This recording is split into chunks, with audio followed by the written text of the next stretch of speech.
TikTok suspends the HRC for 2 days over saying gay. Recently, a TikTok user posted a video showing a teenager driving past the Welcome to Florida billboard signs and yelling, "Gay." The HRC responded with yellow and blue hearts and the word gay. Well, TikTok suspended the HRC for the comment after it was reported by users. The HRC appealed the decision and their account was restored a couple of days later. A TikTok spokesperson told The Advocate magazine, quote, "We restored the comment as soon as we were made aware of this error and will continue to provide ongoing training to help our moderators make consistent and accurate decisions. We are proud that the LGBTQ+ community members choose to create and share on TikTok, and our policies seek to protect and empower these voices on our platform." Watch what happened. Nothing. That's suspicious. That's weird.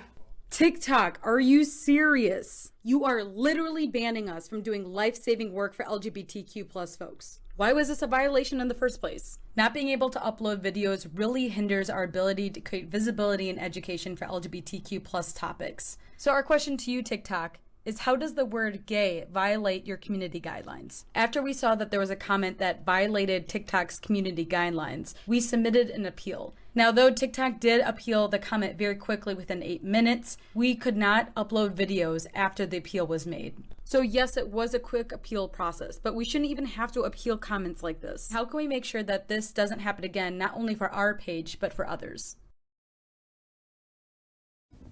Well, there's the right question. How do we make sure that this doesn't happen? Now, first, before we talk about this, there's a tremendous amount of irony after what we've watched in Florida for the last 90 days, that you don't say gay, and apparently that's true in TikTok too. Yeah. What do y'all think about what we watched here? The word flags, and poop, you're brought down. I think it's interesting, but it also brings to mind that there has to be education and further oversight of the folks who are moderating TikTok or any other social media platform, because just because a word says gay, and obviously it was the trolls who were saying they can't say this, like you shouldn't just automatically go with what's being said. Check it out, verify that it is actually violating whatever rules you have before you shut down, like she said, a website or more so a social media page that gives life-saving. You know, Mark, I can't help but draw attention to you and what you do. You represent the gay men's chorus of South Florida. This easily could happen to you, and it has no reasonable intent, but we're just so on guard constantly that TikTok does this. When you hear this story, what do you think? Well, I have a couple of reactions. We're living in a time and an era right now where the word gay, literally that expression, is really highly sensitized. And when we think of the volume of language that makes its way across social media platforms, I know that there's going to be a good percentage of that is focused on hate with gay in a negative context as well. I know it's pulled down and it feels like it was because it was gay, but also, you know, there's the potential that it's there to protect because it could have been gay-based hate speech as well.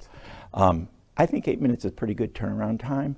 What it makes me more aware is the broader social context of we are all needing to stand up right now and just defend a label for who we are, which is gay.